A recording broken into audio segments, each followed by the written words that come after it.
క్రైస్తలో August 28వ తేదీ 2024. ఈరోజు దేవుని వాక్యం. దుష్టుల చేతిలో నుండి నిన్ను విడిపించెదను, బలత్కారుల చేతిలో నుండి నిన్ను విమోచించెదను. ఇర్మియా గ్రంథం 15వ అధ్యాయం 21వ వచనం. ఈ వచనాన్ని నేటి విశ్వాసుల జీవితాలకు కూడా అన్వయించవచ్చు. వారు హింసను, వ్యతిరేకతను, క్లిష్ట పరిస్థితులను ఎదుర్కొంటారు.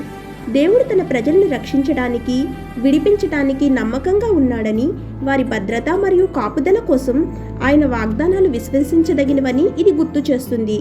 ఈ వాక్యం దేవుని విశ్వసనీయత, రక్షణ, విముక్తి గురించి మాట్లాడే శక్తివంతమైన, ప్రోత్సాహకరమైన వాక్యం.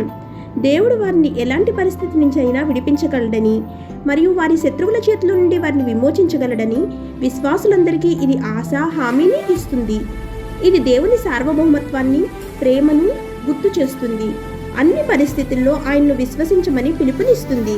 ఆమేన్. God bless you.